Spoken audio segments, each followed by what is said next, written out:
তাই গুণীজনরা বলে মাঝরাতে কেউ ডাক দিলে সেটাকে সাড়া নিতে হয় না। মাঝরাতে মানুষের নাম ধরে ডাক দেয়া সেটাকে সাড়া দিলে মৃত্যু নিশ্চিত। কথাগুলো এক নিঃশ্বাসে বললেন করিম চাচা। আমি বললাম, তা চাচা আপনি একজন স্কুল শিক্ষক হয়ে এসব বিশ্বাস করেন? বাবা, তুমি শহরের ছেলে, এসব বিশ্বাস করবে না। গ্রামে থাকলে তুমি হয়তো বুঝতা। যে পরিস্থিতির শিকার হয় সেই বোঝে। চাচা, আমি আপনার সাথে তর্কে যেতে যাচ্ছি না। আচ্ছা ঠিক আছে। তা বাবা, গ্রামে আসলা কয়দিন হলো? এই তো চাচা, কাল রাতেই আসলাম।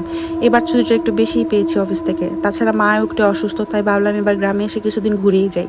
আচ্ছা বাবা, তুমি একটু সাবধানে থেকো। আজ তাহলে আসি। এই বলে করিম চাচা চলে গেলেন। গ্রামের মানুষ এখনো এতটা পিছিয়ে আছে তা গ্রামে না আসলে বোঝা অসম্ভব। গত কয়েকদিন ধরে মার মুখে শুনছিলাম এ ব্যাপারে। আমাদের গ্রামে নাকি কোনো প্রেতাত্মার নজর লেগেছে। গ্রামের মানুষদের কাছে যা শুনলাম তা হলো মাঝরাতে মানুষের বাসায় দরজার বাইরে এসে সেই ব্যক্তির নাম ধরে ডাক দেখেও একজন। আর বাসায় থাকা ব্যক্তিটি যদি একবার সেই ডাকে সাড়া দেয় তাহলে নাকি তার পরদিন মৃত লাশ পাওয়া যায় বাড়ির ভেতর থেকে।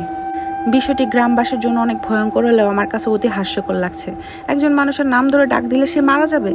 যাই হোক, চায়ের কাপটা সিদ্দিক মিয়ার দোকানে রেখে বাড়ির ফেরার চিন্তা করলাম। সিদ্দিক মিয়ার চায়ের দোকানটা গ্রামের আড্ডাখানা হিসেবে পরিচিত। গ্রামটারও অনেক পরিবর্তন হয়েছে। আশেপাশের মানুষজনের মুখে ভয়ের স্পষ্ট ছাপ দেখতে পাচ্ছি। আসলে গ্রামের মানুষ অনেক সহজ সরল থাকে, তাদেরকে বোকা বানানো অনেক সহজ। এই মৃত্যুগুলোর ক্ষেত্রে এরকমটাই হচ্ছে। কেউ একজন হয়তো খুন করছে। এসব ভাবতে ভাবতে এগুচ্ছি, তখন হঠাৎ চোখে পড়লো রমিশ চাচার উপর। বিষণ্ণ মনে বসে আছেন তিনি দূরের আম গাছটির নিচে। আমি এগিয়ে গেলাম, জিজ্ঞেস করলাম, চাচা কেমন আছেন? আসি, আল্লাহ রাখছে। তা বাবা, তোমার তো ঠিক চিনলাম না। চাচা, আমি আপনাদের গ্রামের হান্নান মিয়ার বড় ছেলে তন্ময়। শহর থেকে কালকেই আসলাম। ও হ্যাঁ, চিনছি এখন। তা চাচা, আপনার মন খারাপ কেন? চাচি আর সোলেমান কই? সোলেমান আর নাই রে বাজান, সোলেমান আর নাই। ওই নিশিটাকে আমার পোলাডারে কায়রা নিছে আমার কাছ থেকে। কি বলছেন চাচা এসব? চাচা শান্ত হন, কান্নাকাটি করে কি লাভ? কিভাবে হলো এসব চাচা, আমাকে একটু খুলে বলবেন কি? কি লাভ বাজান, তুমি শহরে ফিরে যাও। গ্রামের খারাপ আত্মার ছায়া পড়ছে। এক এক করে সবাই মারা পড়বো, তুমি চইলা যাও। এটা বলে রমিশ চাচাকে উঠে যেতে লাগলেন। আমি পিছন থেকে বললাম, চাচা আমি সব কিছুই জানি, এখন আপনার সাহায্যের প্রয়োজন আমার। এসব মৃত্যুর পিছনে নিশ্চয়ই কোনো রহস্য আছে। আপনি সাহায্য না করলে আমরা কখনই রহস্য উদ্ঘাটন করতে পারবো না। তাই আমাকে সেদিনের ব্যাপার সবকিছু খুলে বলুন। রমেশ চাচা ঘুরে দাঁড়ালেন। ভালো করে দেখলাম চাচার চোখে কোনো স্পষ্ট পানির অস্তিত্ব রয়েছে কিনা। চাচা আমার পাশে এসে বসলেন, ক্ষীণ স্বরে বললেন, আমি তোমারে কিভাবে সাহায্য করবো রে বাপ? এটা কোনো মানুষের কাজ না। আমি নিজের চোখে সেই প্রেতাত্মার ছায়া দেখছি। আমাকে গ্রামের পাপের ফল এগুলা। তাও যখন শুনতে চাইতাছো তাহলে শোনো। রমেশ চাচা বলা শুরু করলেন, সেদিন রাতে আমার বসার রাত ছিল। অন্যান্য মৃত্যুগুলো আমার বসার রাতেই হয়েছিল, কিন্তু আমার পোলা টিটু এসব একদম বিশ্বাস করতো না। ও অনেক একগুঁয়ে প্রকৃতির ছিল। যাই হোক, সেদিন তোমার শাশি গেছিল তার বাপের বাড়ি। শ্বশুর আব্বা অসুস্থ ছিল, তাই আমাকে বাসায় টিটু আর আমি এক ঘরে ঘুমাইছিলাম রাতে। হঠাৎ মাঝরাতের দিকে কিসের একটা শব্দ ভেঙে গেল। চাইয়া দেখলাম কেরা জানি টিটুরে ডাকতেছে। আমি উঠা বিছানায় বসার পর দেখি টিটুরও ঘুম ভাঙছে। আওয়াজটা এই নিয়ে দুইবার ডাক দিছে, তারপর আরেকবার ডাক দিল, টিটু। আমার সোনা মানিকটা সাড়া দিয়ে দিল।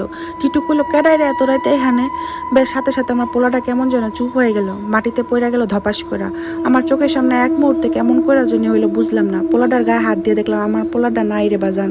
তার প্রাণ পাখি উড়াল দিছে। আমি সাথে সাথে বাইরে দৌড় দিলাম কে আছে দেখার জন্য, কিন্তু দেখলাম একটা ছায়া আস্তে করে উদা হয়ে গেল। চারদিক ঘুরা কাউরে খুঁজা পাইলাম না রে বাজান। আমার পোলাটারে মাইরা ফেললো আত্মাটা।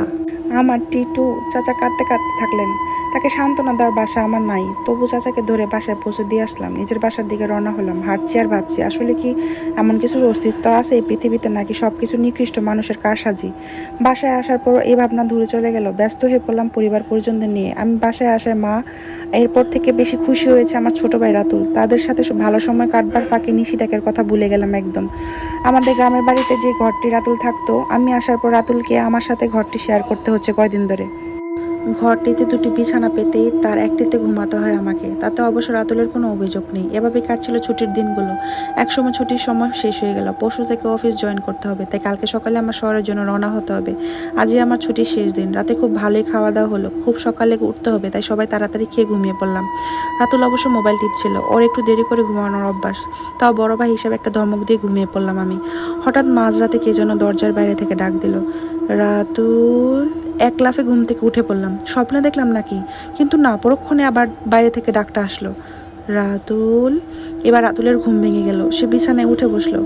ভালোভাবে মনে করার চেষ্টা করে দেখলাম আজ আমাবস্যার রাত। তার মানে কি এটা নিশি ডাক? আজ তাহলে রাতুল? না, আর ভাবতে পারছি না।